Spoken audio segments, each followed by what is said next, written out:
ಎಲ್ಲರಿಗೂ ನಮಸ್ಕಾರ. ನಾನು ನಿಮ್ಮ ಡಾಕ್ಟರ್ BK ರಾಮ್ ಪ್ರವೀಣ್, ಜನತಾ ಆಯುರ್ವೇದ ಹಾಸನ. ಓಂ ನಮಾಮಿ ಧನ್ವಂತರಿ ಮಾದಿದೇವಂ ಸುರಾಸುರೈರ್ವಂದಿತ ಪಾದ ಪದ್ಮಂ ಲೋಕೆ ಜರಾರುಗ್ಮಯ ಮೃತ್ಯುನಾಶಂ ಧಾತಾರಮೇಶಂ ವಿವಿಧೌಷಧೀನ ಧನ್ವಂತರಿ ರಮಾನಾಥಂ ಸರ್ವರೋಗ ನಿವಾರಕಂ ಆಯುರ್ವೇದ ಪ್ರವರ್ತಾರಂ ವಂದೇ ಪೀಯೂಷದಾಯಕಂ. ಸರ್ವೇ ಜನಾಃ ಸುಖಿನೋ ಭವಂತೋ ಸರ್ವೇ ಸಂತೋ ನಿರಾಮಯ. ಓಂ ಶಾಂತಿ ಶಾಂತಿ ಶಾಂತಿ. ವೀಕ್ಷಕರೇ, ಮೈಕೈ ನೋವಿದ್ದಾಗ, ಜಾಯಿಂಟ್ಸ್ ಪೇಯ್ನ್ ಅಥವಾ ಕೀಲು ನೋವಿದ್ದಾಗ ಸ್ವಾಭಾವಿಕವಾಗಿ ಎಲ್ಲರೂ ಮೈಕೈ ನೋವಿನ ಮಾತ್ರೆ ಇರ್ಬೋದು, ಇಂಜೆಕ್ಷನ್ಗಳಿರ್ಬೋದು, ಈ ಒಂದು ಔಷಧಿಗಳನ್ನ ತಗೊಂಡು ಕಡಿಮೆ ಮಾಡ್ಕೋತಾರೆ. ಆದರೆ ಇದು ಕಾಲಕ್ರಮೇಣ ಹೆಚ್ಚು ಸಮಯ ತಗೊಳ್ಳೋದ್ರಿಂದ ಈ ಥರ ಒಂದು ಅಭ್ಯಾಸ ಇತ್ತು ಅಂದರೆ ಇದು ದೀರ್ಘಕಾಲದಲ್ಲಿ ಸೇವನೆ ಮಾಡಿದ್ರೆ ಇದು ನಮ್ಮ ಕಿಡ್ನಿಯ ಮೇಲೆ ಪರಿಣಾಮ ಬೀರ್ತದೆ. ಆದ್ದರಿಂದ ಇವತ್ತಿನ ಈ ಒಂದು ಸಂಚಿಕೆಯಲ್ಲಿ ಸ್ವಾಭಾವಿಕವಾಗಿ ನ್ಯಾಚುರಲ್ ಆಗಿ ಸಿಗ್ತಕ್ಕಂತಹ ಕೆಲವೊಂದು ಆಹಾರಗಳು, ಹಣ್ಣು, ತರಕಾರಿಗಳನ್ನ ನಾವು ಸೇವನೆ ಮಾಡೋದ್ರಿಂದ ಈ ಒಂದು ನೋವನ್ನು ಯಾವ ರೀತಿ ನಿವಾರಣೆ ಮಾಡ್ಕೋಬೋದು ಅನ್ನೋದನ್ನು ತಿಳಿಸ್ಕೊಡ್ತೀನಿ. ಪ್ರತಿನಿತ್ಯ ನಾವು ಕೆಲವೊಂದು ಅಭ್ಯಾಸಗಳನ್ನ ನಾವು ಇಟ್ಕೊಳ್ಳೋದ್ರಿಂದ ನಮ್ಮ ನೋವನ್ನು ನಿವಾರಣೆ ಮಾಡ್ಕೋಬಹುದು ಹಾಗೂ ರೋಗ ನಿರೋಧಕ ಶಕ್ತಿಯನ್ನು ಹೆಚ್ಚಿಸ್ಕೋಬಹುದು. ಮೊದಲಿಗೆ ನಾವು ಯಾವ ಯಾವ ಆಹಾರಗಳನ್ನ ಬಿಡಬೇಕು ಅನ್ನೋದನ್ನು ತಿಳಿಸ್ಕೊಡ್ತೀನಿ. ಅತಿಯಾದ ಮಸಾಲೆ ಪದಾರ್ಥಗಳನ್ನ, ಜಂಕ್ ಫುಡ್ಸ್ಗಳನ್ನ, ಪ್ರೋಸೆಸ್ಡ್ ಫುಡ್ಗಳನ್ನ, ಪ್ಯಾಕ್ಡ್ ಫುಡ್ಗಳನ್ನ ಹಾಗೂ ಸಿಹಿ ಪದಾರ್ಥಗಳು, ಸ್ವೀಟ್ಸ್ಗಳನ್ನ ನಾವು ಬಿಡಬೇಕಾಗ್ತದೆ. ಹಾಗೂ ಮೈದಾ ಹಾಕಿರೋಂತಹ ತಿಂಡಿ ತಿನಿಸುಗಳನ್ನ ನಾವು ಅವಾಯ್ಡ್ ಮಾಡಿ ಬಿಡಬೇಕಾಗ್ತದೆ.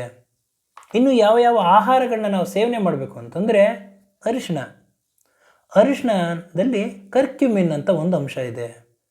ನಾವು ಆಹಾರ ತಯಾರಿಕೆಯಲ್ಲಿ ಪ್ರತಿನಿತ್ಯ ತಿಂಡಿ ತಿನಿಸುಗಳಲ್ಲಿ ಈ ಒಂದು ಅರಿಶಿಣವನ್ನು ನಾವು ಅಳವಡಿಸ್ಕೊಳ್ಳೋದ್ರಿಂದ ನಮ್ಮ ರೋಗ ನಿರೋಧಕ ಶಕ್ತಿ ಹೆಚ್ಚಿಸ್ತದೆ, ದೇಹದಲ್ಲಿರ್ತಕ್ಕಂಥ ವಿಷಪೂರಿತ ಅಂಶಗಳು ಹೊರ ಹೋಗ್ತದೆ ಹಾಗೂ ಕೀಲು ನೋವು, ಜಾಯಿಂಟ್ಸ್ ಪೇಯ್ನ್ಗಳ ಕಡಿಮೆ ಆಗ್ತದೆ. ಇನ್ನು ಒಮೆಗಾ 3 ಫ್ಯಾಟಿ ಆ್ಯಸಿಡ್ ಪ್ರಮುಖವಾಗಿ ಬೇಕಾಗಿರ್ತಕ್ಕಂಥ ಒಂದು ಅಂಶ.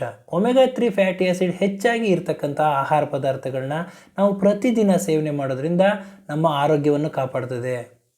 ಅವುಗಳು ಪ್ರಮುಖವಾಗಿ ಚಿಯಾ ಸೀಡ್ಸು, ಫ್ಲ್ಯಾಕ್ಸ್ ಸೀಡ್ಸು ಹಾಗೂ ಮೊಟ್ಟೆ, ಮೀನು ಹಾಗೂ ಹಸಿರು ಸೊಪ್ಪು ತರಕಾರಿಗಳು, ಇದರ ಜೊತೆಗೆ ವಾಲ್ನಟ್, ಮಸ್ಟರ್ಡ್ ಆಯಿಲ್, ಸಾಸಿವೆ ಎಣ್ಣೆ, ಇವುಗಳನ್ನು ನಾವು ದೈನಂದಿನ ಚಟುವಟಿಕೆಗಳಲ್ಲಿ, ಆಹಾರದಲ್ಲಿ ನಾವು ಅಳವಡಿಸ್ಕೊಳ್ಳೋದ್ರಿಂದ ದೇಹದಲ್ಲಿ ನಮ್ಮ ರೋಗ ನಿರೋಧಕ ಶಕ್ತಿ ಹೆಚ್ಚಿಸ್ತದೆ, ಹೃದಯದ ಆರೋಗ್ಯವನ್ನು ಕಾಪಾಡ್ತದೆ, ಕೆಟ್ಟ ಕೊಲೆಸ್ಟ್ರಾಲ್ ನಿವಾರಣೆ ಮಾಡ್ತದೆ ಹಾಗೂ ನೋವನ್ನು ನಿವಾರಣೆ ಮಾಡ್ತದೆ. ಇನ್ನು ಹಸಿರು ಸೊಪ್ಪು ತರಕಾರಿಗಳಲ್ಲಿ ಪ್ರಮುಖವಾಗಿ ದಂಟಿನ ಸೊಪ್ಪು, ಪಾಲಕ್ ಸೊಪ್ಪು, ಈ ಸೊಪ್ಪುಗಳನ್ನು ನಾವು ಸೇವನೆ ಮಾಡೋದ್ರಿಂದ ನಮ್ಮ ಜೀವಕೋಶಗಳ ಹಾನಿಯನ್ನು ತಡೀತದೆ, ಸೆಲ್ ಡ್ಯಾಮೇಜ್ ಆಗೋದನ್ನು ತಡೀತದೆ. ಹಾಗಾಗಿ ದಂಟಿನ ಸೊಪ್ಪು ಇರ್ಬೋದು, ಕೆಂಪು ದಂಟು ಇನ್ನೂ ತುಂಬಾ ಒಳ್ಳೆಯದು, ಹಾಗೂ ಪಾಲಕ್ ಸೊಪ್ಪು ಇವುಗಳನ್ನು ನೀವು ಸೇವನೆ ಮಾಡೋದ್ರಿಂದ ಈ ಒಂದು ಪಲ್ಯದ ರೂಪದಲ್ಲೋ ಸಾಂಬಾರು ರೂಪದಲ್ಲೋ ನೀವು ಸೇವನೆ ಮಾಡೋದ್ರಿಂದ ನಿಮ್ಮ ಸೆಲ್ ಡ್ಯಾಮೇಜ್ ಆಗೋದನ್ನು ತಡೀತದೆ, ರೋಗ ನಿರೋಧಕ ಶಕ್ತಿ ಹೆಚ್ಚುತ್ತದೆ, ಆರೋಗ್ಯವನ್ನು ಕಾಪಾಡ್ತದೆ. ಇನ್ನು ಕೆಲವೊಂದು ಹಣ್ಣುಗಳು, ಪ್ರಮುಖವಾಗಿ ಬೆರ್ರಿ ಹಣ್ಣುಗಳು, ಸ್ಟ್ರಾಬೆರ್ರಿ, ಬ್ಲೂಬೆರ್ರಿ, ಬ್ಲ್ಯಾಕ್ಬೆರ್ರಿ, ಕ್ಯಾನ್ಬೆರ್ರಿ, ರಾಸ್ಬೆರ್ರಿ, ಈ ಬೆರ್ರಿ ಹಣ್ಣುಗಳನ್ನ ಸೇವನೆ ಮಾಡೋದ್ರಿಂದ ಹಾಗೂ ಆ್ಯಪಲ್, ಸೇಬುಗಳನ್ನ ಸೇವನೆ ಮಾಡೋದ್ರಿಂದ ಇದರಲ್ಲಿ ಕ್ವಿರ್ಸಿಟಿನ್ ಅಂತ ಒಂದು ಅಂಶ ಇದೆ. ಇದನ್ನು ಸೇವನೆ ಮಾಡೋದ್ರಿಂದ ರೋಗ ನಿರೋಧಕ ಶಕ್ತಿ ಹೆಚ್ಚುತ್ತದೆ ಹಾಗೂ ನೋವು ನಿವಾರಣೆ ಮಾಡ್ತದೆ. ಇನ್ನು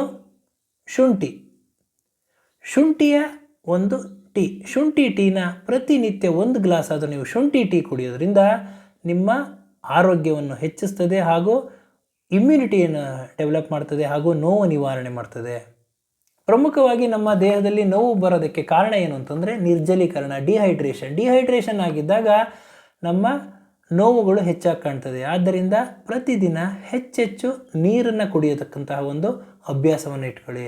ನೀವು ಹೆಚ್ಚು ನೀರು ಕುಡಿದ್ರೆ ದೇಹದಲ್ಲಿ ಇರ್ತಕ್ಕಂಥ ವಿಷಪೂರಿತ ಅಂಶಗಳು, ಕೆಟ್ಟ ಅಂಶಗಳು ಮೂತ್ರದ ಮುಖಾಂತರ ಹೋಗ್ತದೆ, ಬಾಡಿ ಫ್ಲೆಶ್ ಆದಂಗೆ ಆಗ್ತದೆ, ಆರೋಗ್ಯವನ್ನು ಕಾಪಾಡ್ಕೋಬೋದು, ನೋವು ನಿವಾರಣೆ ಆಗ್ತದೆ. ಇನ್ನು ಬೆಳ್ಳುಳ್ಳಿ, ಪ್ರತಿನಿತ್ಯ ಆಹಾರದಲ್ಲಿ ಬೆಳ್ಳುಳ್ಳಿ ಉಪಯೋಗಿಸೋದ್ರಿಂದ ಬೆಳ್ಳುಳ್ಳಿಯಲ್ಲಿ ಸಲ್ಫರ್ ಕಾಂಪೌಂಡ್ ಇದೆ. ಇದು ನಮ್ಮ ದೇಹದಲ್ಲಿರ್ತಕ್ಕಂಥ ಕೆಟ್ಟ ಕೊಲೆಸ್ಟ್ರಾಲ್ನ ತೆಗೀತದೆ ಹಾಗೂ ಸಂಧಿವಾತ ಇದ್ದವ್ರಿಗೆ ಇದು ರಾಮಬಾಣವಾಗಿ ಕೆಲಸ ಮಾಡ್ತದೆ, ಜಾಯಿಂಟ್ಸ್ ಪೇಯ್ನ್ಗಳನ್ನ ಕಡಿಮೆ ಮಾಡ್ತದೆ. ಆದ್ದರಿಂದ ಇವತ್ತಿನ ಈ ಒಂದು ಸಂಚಿಕೆಯಲ್ಲಿ ಯಾವ ಯಾವ ಆಹಾರಗಳನ್ನ, ತರಕಾರಿಗಳನ್ನ, ಹಣ್ಣುಗಳನ್ನ ನಾವು ಪ್ರತಿನಿತ್ಯ ನಮ್ಮ ಜೀವನ ಶೈಲಿಯಲ್ಲಿ, ಆಹಾರದಲ್ಲಿ ಅಳವಡಿಸ್ಕೊಳ್ಳೋದ್ರಿಂದ ನೋವು ನಿವಾರಣೆಯನ್ನು ಸ್ವಾಭಾವಿಕವಾಗಿ ನಾವು ಮಾಡ್ಬೋದು ಅನ್ನೋದನ್ನು ಇವತ್ತಿನ ಸಂಚಿಕೆಯಲ್ಲಿ ತಮಗೆ ತಿಳಿಸ್ಕೊಟ್ಟಿದ್ದೀನಿ. ನನ್ನ ಈ ವಿಡಿಯೋ ತಮಗೆ ಇಷ್ಟವಾಗಿದ್ದಲ್ಲಿ ಲೈಕ್ ಮಾಡಿ, ಶೇರ್ ಮಾಡಿ ಹಾಗೂ ನನ್ನ ಎಲ್ಲ ಮುಂದಿನ ವಿಡಿಯೋಗಳಿಗಾಗಿ ಸಬ್ಸ್ಕ್ರೈಬ್ ಮಾಡಿ. ಧನ್ಯವಾದಗಳು.